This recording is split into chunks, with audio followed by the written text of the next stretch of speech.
Hello, it's Oren Prunken, and today I want to talk to you about how to get referrals.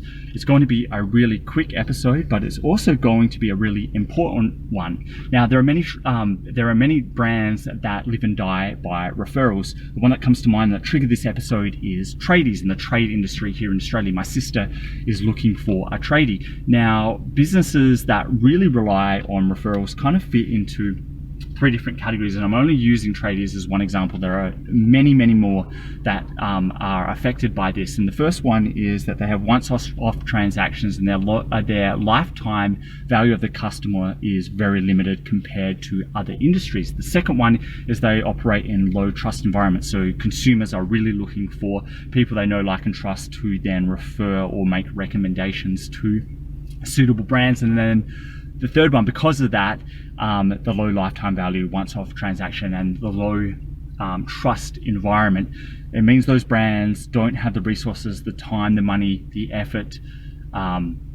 to then invest in paid channels, or they've neglected or don't have owned channels. So they rely heavily, of course, on earned channels where referrals sit in. Now, what matters in referrals is having the ability to be referable or be refer worthy. In other words, the ability for someone to talk about you. Now, the only reason someone will talk about you is if you go above and beyond and surprise and delight that person.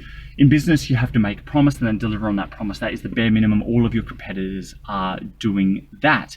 Now, you also need to do that, and if you're not doing that, this episode will not help you. But if you're doing that, how do you go above and beyond and surprise and delight when everyone else is making the same promise and also delivering on that promise? What you need to do is do the job that you said you were going to do, but then add what is referred to as an unadvertised bonus or bundle at the very end once you have delivered that promise. That's what makes you stand out. That is what makes you talk worthy, refer worthy, and that's what a referral is. Now, how do you practically go about doing this? It's really easy.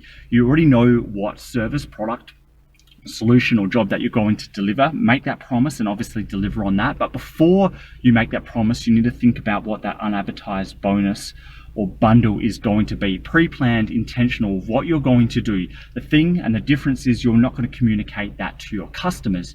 You are going to only communicate to them afterwards, so there is a surprise and delight factor, and shows that you are going above and beyond.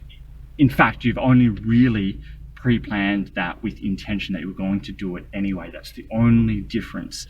Instead of telling them up front you're going to do the job and deliver on it and then give them a bonus, you're going to do that only after.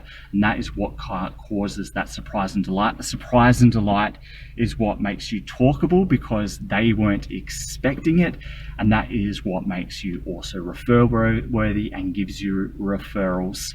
So that is how you get referrals. And that is why referrals are important. I would love you to audit what you're doing.